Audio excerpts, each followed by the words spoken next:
KSW. Please welcome to the show, Mike Gastineau. Hey, I just had, you talk about, moments in your life, and I just had a moment here. I want to share it with everybody. So I put out a little tweet, a little photo of you guys. I'm getting ready to go on the air with them, and I've been retweeted and favorited by Count Fartula. So there you go. I'm not sure there's anything else for me to do in this business. What else could I accomplish now that I haven't already done? That's the pinnacle right there, my friend. That's outstanding. So from now on, when somebody does a search for Count Fartula, my name will show up. There That's perfect. Just last week, I was pumped that Pearl Jam started following me on Twitter, but now, if I can get a follow out of Count Fartula, that'll be the greatest moment ever. Oh, I'm following Count Fartula right now. See what he's up to. Yeah.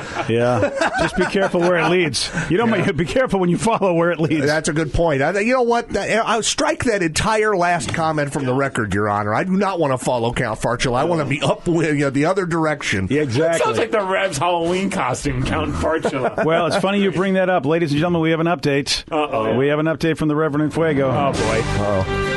Breaking news. Yeah. Well, thanks, BJ. Yes, I am Count Fartula. I changed my name on the old Twitter for Halloween. Is that really you? It is actually me. me. God. You'll see, his Twitter handle is @Reverend Fuego, but he uses that Count Fartula as his little nickname. Oh, son of a man. And Gasman, I have been following you for quite a while. Wow. But not as Count Fartula. Not only were you, you've accomplished so much in your radio career. Hell, you're working for Pearl Jam, doing great radio, doing great sports radio here in Seattle, of course. But now you're an author. Yeah, I am an author. By God, that's why we're making fart jokes here on the show. I'm a man of letters.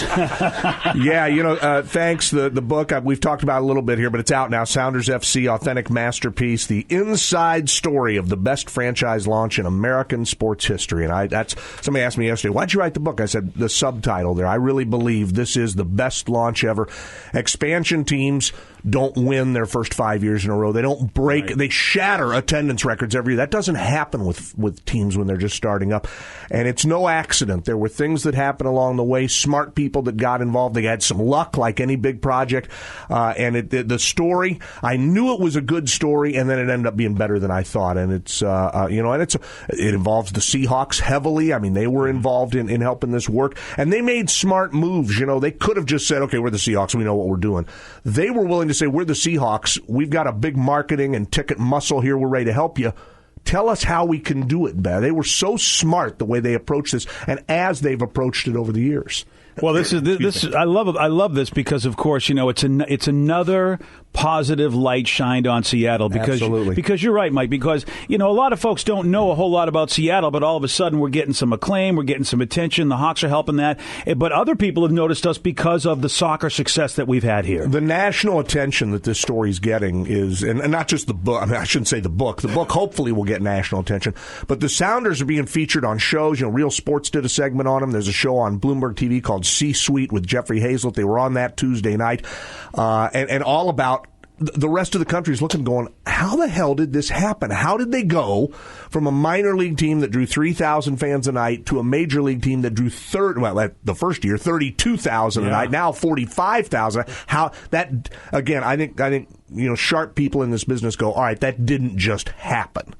There had to be a way they made this work, and there isn't. It's all in here. And you're going to want to check out this book. Again, it's called Sounders FC, Authentic Masterpiece. There's a book launch party, which is awesome, and that's happening Tuesday the 22nd, and it's at 6 p.m. at the Market Arms Pub in Ballard.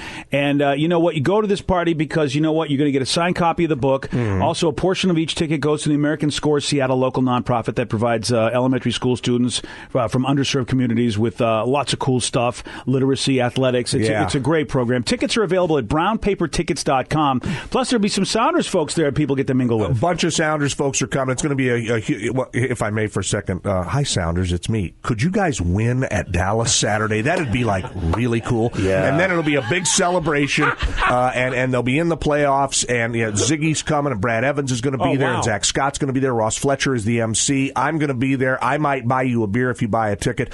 You get a ticket, you immediately get half your ticket price back because you get a copy of the book. How about this? And then we're donating 10% of your ticket to the to America Scores Seattle.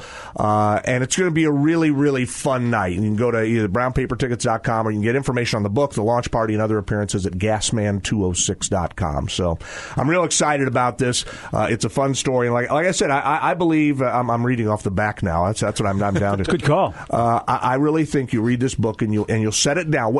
If you're a Seattle fan, you're going to love this book. If you're a soccer fan, you're really going to love it. But you don't have to love soccer from Seattle to love this story. This is a great Seattle story. And when you get done with this, you will set it down and you'll say to yourself, how come my favorite team isn't run this way? How come the team I like the most doesn't do these things to interact and engage their fans and give their fans true power? Not just say we listen to our fans, really listen to them, engage them several times a year in an unvarnished way and say, hey, what are we doing right? What are we doing wrong? Have at it. Say whatever you want. And they do that all the time. The BJ Shea Morning Experience on 99.9 KISW.